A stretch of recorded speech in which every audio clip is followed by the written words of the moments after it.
જંબુસર શ્રી હરિ પ્રબોધમ સત્સંગ મંડળની બહેનો દ્વારા પૂજ્ય સાધ્વી સુકમુનીબેનની ઉપસ્થિતિમાં સત્સંગ સભા યોજાઈ હતી, જેમાં પૂજ્ય સાધ્વી સુકેતુબેન, પૂજ્ય સંત દર્શનાબેન ઉપસ્થિત રહ્યા હતા।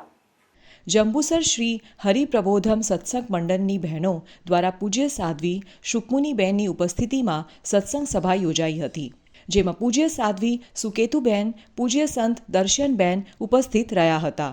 સભાનો પ્રારંભ પ્રાર્થના શ્લોક થકી કરાયો હતો અને ઉપસ્થિત બહેનોનું જંબુસર સત્સંગ મહિલા મંડળ પ્રમુખ ધનુકબેન ગાંધી તથા યુવતી મહિલા બહેનો દ્વારા પુષ્પગુચ્છ તથા બાલિકા મંડળ દ્વારા સ્વાગત ભજન થકી સ્વાગત કરાયું હતું અને યુવતી મંડળ દ્વારા સુંદર સંવાદ રજૂ કરાયો હતો।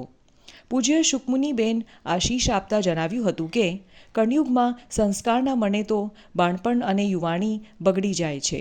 ભગવાન સ્વામિનારાયણ આ ધરતી ઉપર અહંકારને ટાણવા આવ્યા છે, તેમ કહી બાળપણના ઘનશ્યામ મહારાજનો પ્રસંગ વર્ણવાયો હતો।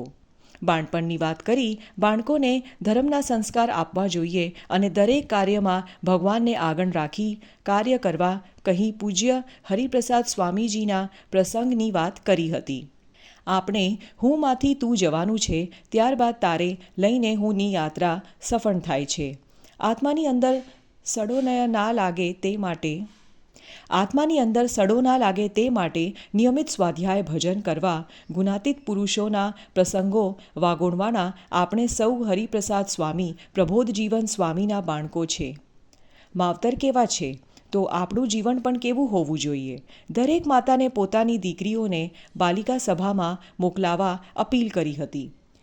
જીવનનો એક સ્વભાવ છે તેમ કહી સેવા ભક્તિના દર્શન અંગે પ્રસંગ ટાંકી દરેક વ્યક્તિએ પોઝિટિવ વિચારવા બનવા જણાવ્યું તથા કરતા હરતા તો ભગવાન છે તેમ માનવું જોઈએ, તેમ કહી પ્રબોધ સ્વામીજીના પ્રસંગોનું સુંદર નિરૂપણ કરી હરિપ્રસાદ સ્વામી આપણી સાથે પડે પડ રહ્યા છે।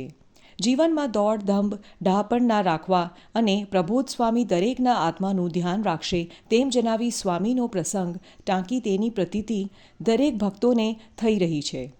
શેષ જીવન ભગવાનની રીતે ગમતામાં જીવાય તેવી પ્રાર્થના કરી હતી।